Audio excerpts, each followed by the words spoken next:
एक बार की बात है, राजा अकबर व उनके प्रिय बीरबल के बीच कुछ मनमुटाव हो गया। इसके चलते राजा ने बीरबल को राज्य से दूर जाने की सजा दे दी। इस परिस्थिति में भी बीरबल ने हार न मानी और उन्होंने अन्य गांव जाकर वेश बदलकर खेती करना शुरू किया। अब वह एक किसान के रूप में अपना जीवन गुजारने लगे। शुरू में तो राजा अकबर के लिए सब कुछ सामान्य सा था, लेकिन कुछ ही दिन बीते थे कि राजा को अपनी गलती का एहसास होने लगा। वह अपनी दैनिक दिनचर्या में बीरबल को याद करने लगे थे। जब भी उनके समक्ष कोई मुश्किल परेशानी आती तो उन्हें बीरबल की कमी खूब खलती थी। एक दिन राजा अकबर से रहा न गया। उन्होंने अपने सेनापति को बुलाया और उन्हें बीरबल को ढूंढ लाने का आदेश दिया। राजा की आज्ञा अनुसार हर गांव, हर गली में बीरबल की खोज शुरू की गई। सभी सैनिकों ने हर एक कोना छान मारा, लेकिन वे बीरबल को ढूंढ न सके।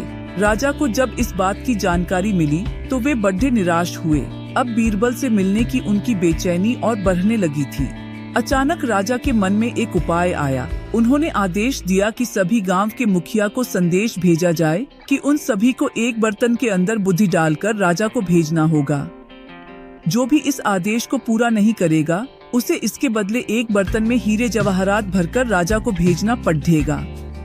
सभी गांववासी राजा के इस अजीबोगरीब आदेश को सुनकर परेशान थे। सभी यह सोचकर हैरान थे कि बुद्धि को किस तरह एक बर्तन में भरा जाए। बुद्धि तो सभी के पास उपलब्ध थी, लेकिन उसे किस तरह एक बर्तन में डालना है, यह सोचकर सभी परेशानी में थे। ऐसा न कर पाने की अवस्था में उन्हें उसी बर्तन को कीमती हीरे जेवरों से भरना था, जो कि इससे भी बड़ी समस्या थी।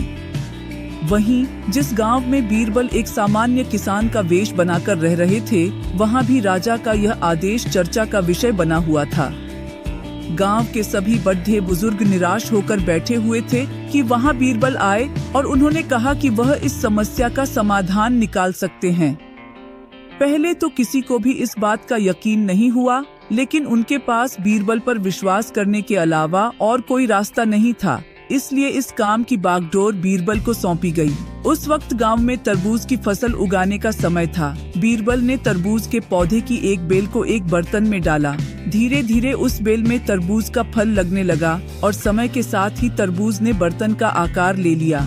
जैसे ही बर्तन तरबूज से पूरा भर गया, बीरबल ने बेल को फल से अलग किया और उस बर्तन को तरबूज समेत राजा के दरबार में भिजवा दिया।